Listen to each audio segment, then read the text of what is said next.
Hey guys, welcome back to Craze and Fusion. Do you ever feel like rules are pointless? Like someone told you not to do something just because they wanted to keep you from having fun? I know I often do, especially if I don't see the logic behind the rule. A few years ago, I was leading a dodgeball game with the youth group, and I decided to ignore the rule of what kind of balls to use for the game. You probably know that you're not supposed to use kickballs for dodgeball because they can cause some injuries. Well, I decided to ignore that rule because I thought it was dumb. And then during the game, one of the students threw said kickball at my face from a few feet away and hit me right in the eye. I ended up having to see the eye doctor like 4 times, and to this day I have a scar on my cornea, and every year when I go to the eye doctor, they check the scar to make sure that it hasn't gotten any worse. And so years later and hundreds of dollars later, I am still suffering the consequences of my decision to ignore this rule about what types of balls to use for dodgeball. I thought this rule was dumb and was just trying to take away fun because, we all know how much better you can throw a kickball than those little foam balls, right? But in actuality, this rule was for my own protection. It was for my own good, but I thought that I knew better and that I could find joy outside of it.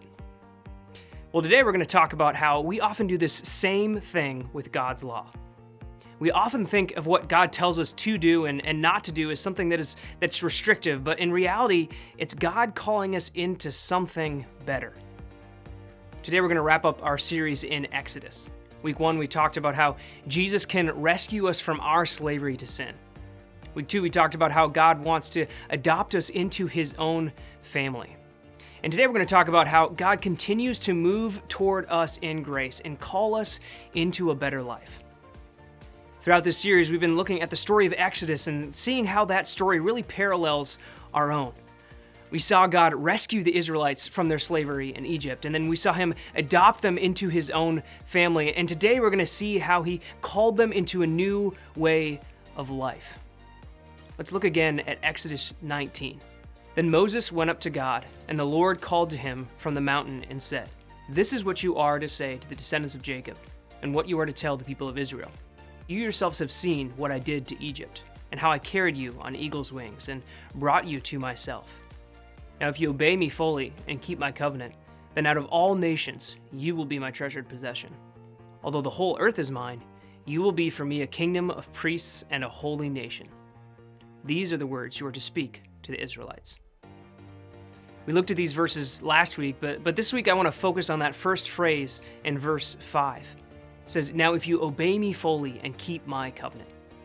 God is here calling them to a new way of life. He's calling them to live differently.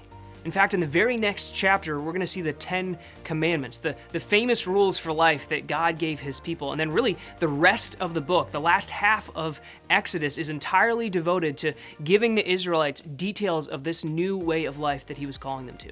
And even the next few books of the Bible continue to teach them about how God wanted them to live. God wanted his people to live differently from the rest of the world, and he gave them some very specific details on what that looks like, and we call that the law or the Old Covenant. And as followers of Jesus today, we don't have to follow the Old Testament law, but God does call us into a new way of life. He doesn't just rescue us from slavery, and he doesn't just adopt us as his own family. He continues to pursue us in grace by giving us a better way to live. Going back again to Romans chapter 8, here's how Paul put it. "Those who live according to the flesh have their minds set on what the flesh desires. But those who live in accordance with the Spirit have their minds set on what the Spirit desires. The mind governed by the flesh is death, but the mind governed by the Spirit is life and peace. The mind governed by the flesh is hostile to God. It does not submit to God's law, nor can it do so.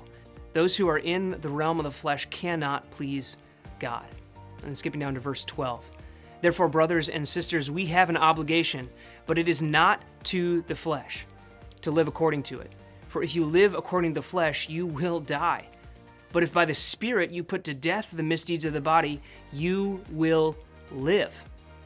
And so Paul is here teaching us that when we are enslaved to sin, when we live according to the flesh, really all we can do is think about our own fleshly desires. We can't submit to God's law. We can't even live the good life that God has for us. And Paul really here makes it clear where this lifestyle ultimately leads us. It leads us to death. But because of what Jesus has done for us, we can be set free to live in accordance with the Spirit. That means we're no longer enslaved to fleshly thinking that leads to death, but now we can actually follow the Spirit into life. We can follow the Spirit into the better life that God calls us to. Often when we talk about God's law, people have a bad taste in their mouths. Right now, you're probably thinking about the law as a bunch of things that you don't get to do that sound like fun to you. We often think of God as a big killjoy that just tells us things that we can't do that we want to do, but the Bible does not paint that picture. Here in Romans, Paul makes it clear that when we don't follow God's law, that leads to death.